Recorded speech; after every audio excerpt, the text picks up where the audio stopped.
Hello and welcome to Doorway to Freedom. My name is Penelope and I'm a hypnopsychotherapist.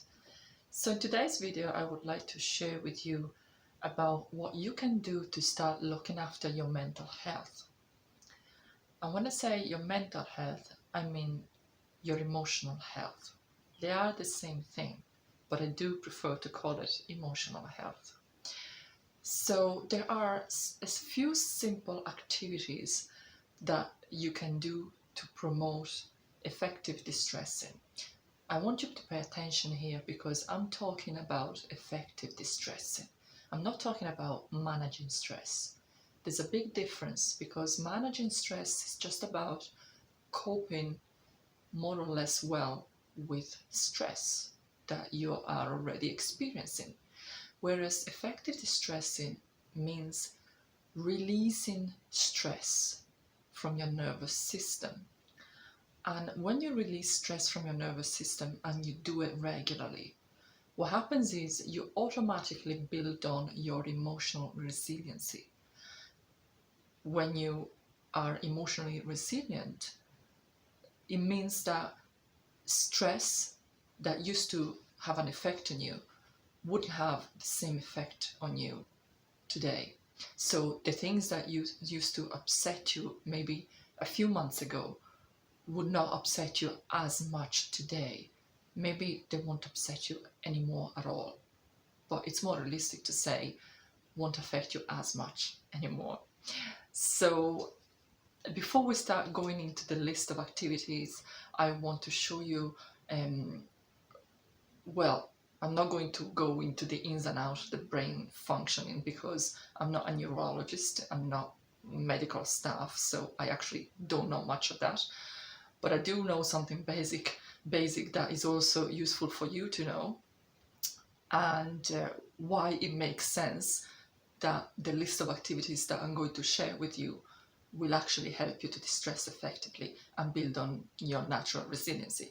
So the brain works by producing electricity, and it produces more or less electricity depending on what kind of activities we are doing.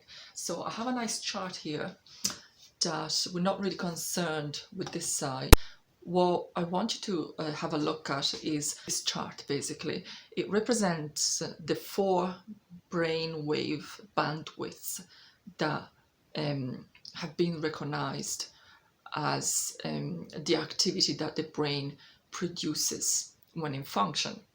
And so you can see that the top bandwidth is the beta waves bandwidth, and there is a lot of activity. This equals to us being in the awake state and engaging in something that requires our attention, our focus, and for example, now I'm talking, and so my brain is organizing the information that I want to convey, and I am using the information in a way that I can make my points come across through my language. So my brain is producing a lot of electricity at this moment.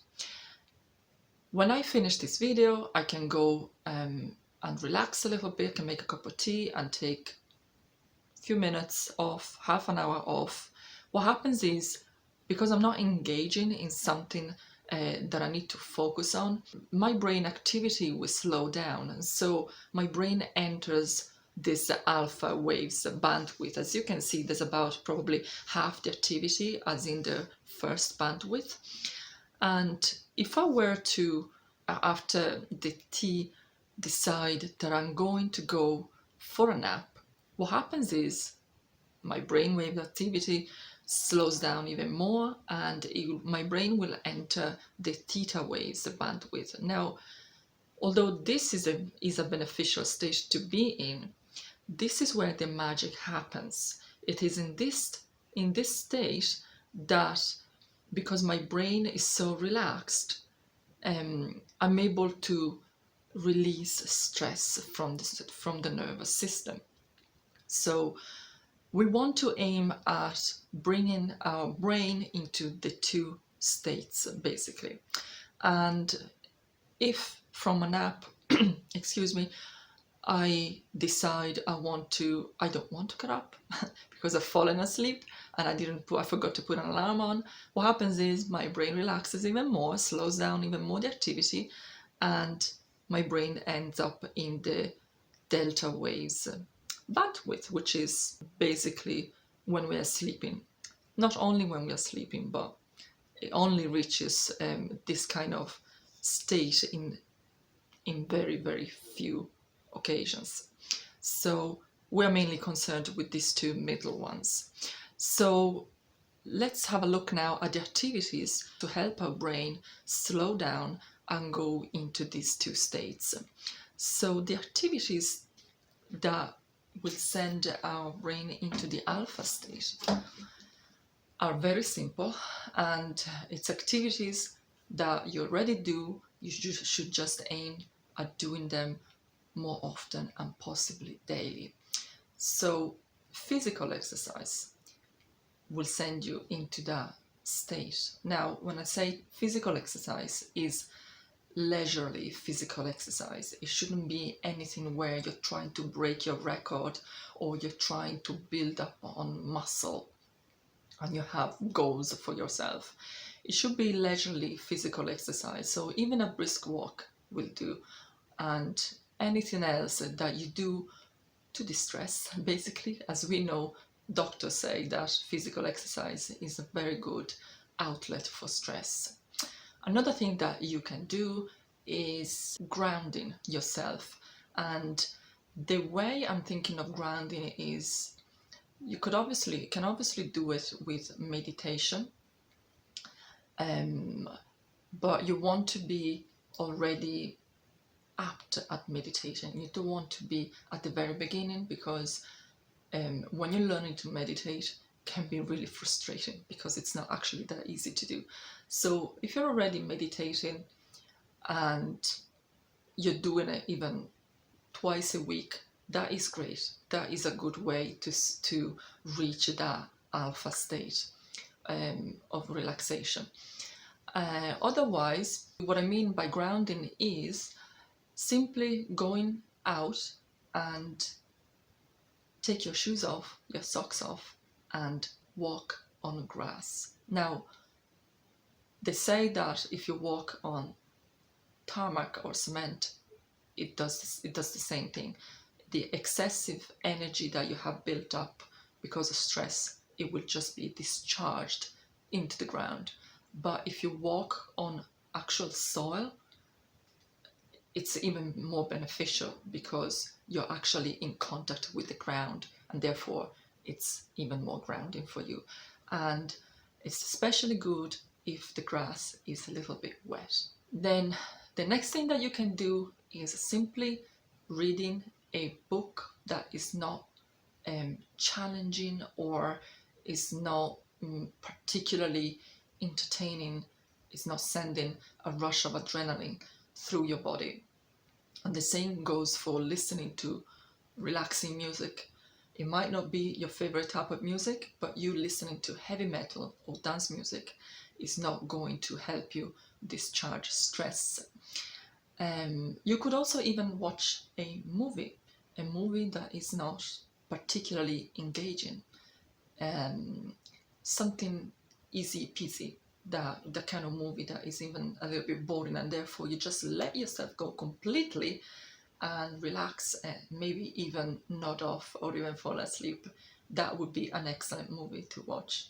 I do realize though that you won't know what kind of movie you're watching until you're watching it, so probably not an easy choice to make.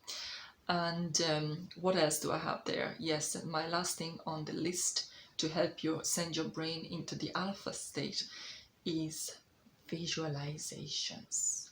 Visualizations are amazing. Why? Because it's easy for you to disconnect from the daily living and go into this realm, which is a dreamlike. So what you can do is just sit back in your chair, in your couch, in your bed, lie on the bed, close your eyes, take a few deep breaths that will help your conscious brain slow down in its thinking. And all you have to do is relax of being on a beautiful beach on a warm day and just start feeling very, very comfortable. And paying attention to the details of the scenes will help you relax deeper and deeper. For example, you're feeling the sunshine on your skin, you're feeling the heat of the sunshine on your skin, and then you pay attention to the sounds and you can hear the seagulls in the air, the cries of the seagulls, and then at the same time you hear the crashing waves on the beach, and also you can feel a light breeze on your skin. So this kind of paying attention to details will help you disconnect easily from daily living and daily worries, which is why visualizations are extremely beneficial. And the reason why they are is because visualizations will start sending your brain into the lower bandwidth, which is the theta waves bandwidth. So if you can just take 10-15 minutes to do a visualization 3 times a week, even 2 times a week, you are going to distress effectively during those 10, 15, 20 minutes. So it is something I really recommend you start doing. And if you should find it difficult because you may be overstressed and therefore your mind is like an engine in the background and going through thoughts and thoughts, and you find it really hard to kind of switch it off, you can help yourself with a guided meditation. Guided meditations are even better than simple visualizations because you have a narrator helping you relax and visualizing the story. And guided meditations are great because you will be listening to the voice with your conscious brain, which means you are engaging the part of the mind that otherwise is constantly thinking. You are focusing on a voice and therefore you give it something to do. And the narrator will speak in a soft voice and will gently guide you into relaxation. If you are interested, I'm leaving down here below a link to a relaxing meditation that you can start with and effectively distress. So there are only 2 other activities that I know of that will send your brain into the lower state of activity. And one is meditation, but the kind of meditation that takes a long time to get you into that state. So unless you're already meditating for a long time and you know what I'm talking about, I would leave meditation aside because it does take a long time with meditation alone to reach that bandwidth.